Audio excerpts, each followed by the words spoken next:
మంత్రి గారు ఈ బిల్లులో ఏమన్నారంటే 100 కోట్ల రూపాయల పైగా ఉన్నటువంటి ఆదాయం ఉన్నటువంటి దేవాలయాలకు ఈ ట్రస్ట్ బోర్డు ఏర్పాటు చేసే వెసులుబాటు కల్పించాము అని చెప్పారు. అయితే 100 కోట్లకు పైగా ఇప్పటికే మన తెలంగాణ కాశీగా మనం దక్షిణ కాశీగా పేరుగాంచినటువంటి వేములవాడలో కూడా 127 కోట్లకు పైగా ఆదాయం వస్తూ ఉంది. సో ఎట్లయితే ఈరోజు యాదగిరిగుట్ట లక్ష్మీనరసింహస్వామికి బోర్డు ఏర్పాటు చేస్తున్నామో 100 కోట్లు దాటి 127 కోట్ల రూపాయల ఆదాయం వస్తున్నటువంటి వేములవాడ టెంపుల్కు కూడా మీరు వెంటనే ట్రస్ట్ బోర్డు ఏర్పాటు చేయాలని చెప్పి మేము కోరుతా ఉన్నాం. ఎందుకంటే 100 కోట్లు దాటితే ఏర్పాటు చేయొచ్చని మనం ఈ చట్టంలోనే ఈరోజు పొందుపరిచాం. ఆల్రెడీ మనకు 100 కోట్లు దాటినటువంటి దేవాలయం వేములవాడ ఉంది. సో దానికి కూడా ఈ తరహాలో ట్రస్ట్ బోర్డు ఏర్పాటు చేయాలని చెప్పి నేను మీ ద్వారా గౌరవ మంత్రి గారిని కోరుతా ఉన్నాం. ఈరోజు ఈ దేవాలయం ఇంత అద్భుతంగా అభివృద్ధి జరిగిందంటే సరే మాకు మేము చెప్పుకోవాల్సిన అవసరం లేదు అధ్యక్ష.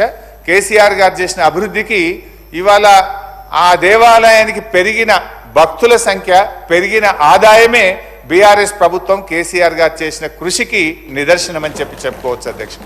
దాదాపు రోజు 50,000 మంది భక్తులు వస్తున్నారు. దాదాపు 250 కోట్ల ఆదాయం ప్రతి సంవత్సరం ఆ దేవాలయానికి వస్తుంది.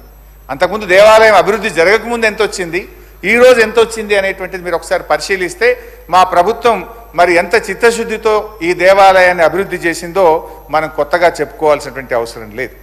బీఆర్ఎస్ ప్రభుత్వంలో ప్రభుత్వ ఆలయాలకు మేము పూర్వ వైభవం తెచ్చాం, పురోగమనం వైపు తీసుకుపోయాం అధ్యక్ష.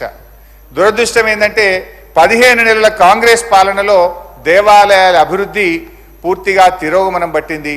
ఎందుకో ఏమో ఆర్థిక శాఖ నుంచి దేవాదాయ శాఖకు నిధులు విడుదల కావడం లేదు. అసలు ఎక్కడికక్కడ పనులు ఆగిపోయినటువంటి పరిస్థితి ఉంది అధ్యక్ష.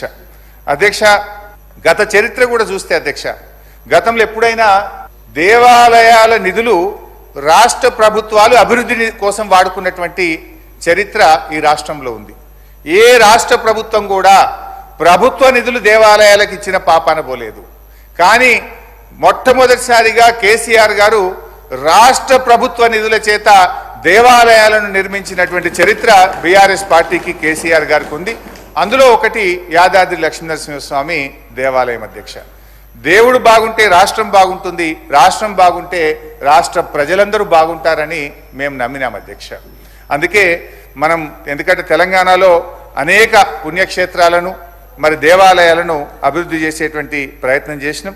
అదేవిధంగా విమాన గోపురానికి సంబంధించి ప్రశాంత్ అన్న చెప్పిండు, మా మిత్రులేమో మేము నిర్మించినాం అని అన్నారు. నేను కూడా నా సిద్దిపేట నియోజకవర్గం నుంచి 2 కిలోల బంగారం భక్తులు మేము వెళ్ళి నా డబ్బులు కూడా కలుపుకొని వెళ్ళి దేవాలయంకు సమర్పించి రావడం జరిగింది. కేసీఆర్ గారు కూడా స్వయంగా 1 కేజీ 116 గ్రాములు వారు కూడా ఇచ్చారు. సో నా రిక్వెస్ట్ ఏంటంటే అధ్యక్ష, మరి గతంలో కూడా ప్రభుత్వాలు ఉన్నాయి, మరి గత ప్రభుత్వాలు ఎందుకు చేయలేదు, కేసీఆర్ గారే ఎందుకు చేసిండ్రు? అయితే అధ్యక్ష, బాసర దేవాలయానికి 50 కోట్ల రూపాయలు, భద్రాద్రి రామాలయంకు 50 కోట్లు, ధర్మపురి లక్ష్మీనరసింహస్వామి ఆలయానికి 50 కోట్లు, వేములవాడ రాజరాజేశ్వర స్వామి ఆలయానికి 70 కోట్ల రూపాయలతో అభివృద్ధి చేయడం జరిగింది అధ్యక్ష. అదేవిధంగా అధ్యక్ష, కాళేశ్వరం ముక్తేశ్వర స్వామి ఆలయానికి 30 కోట్లు, కొండగొట్టు ఆంజనేయ స్వామి దేవాలయానికి 600 కోట్లతో ఈ 2 మాత్రం అభివృద్ధికి ప్రణాళికలు చేసినాం. దయచేసి దాన్ని ముందుకు తీసుకుపోవాలని గౌరవ మంత్రి గారిని నేను ఈ ప్రభుత్వాన్ని కోరుతా ఉన్నాను అధ్యక్ష.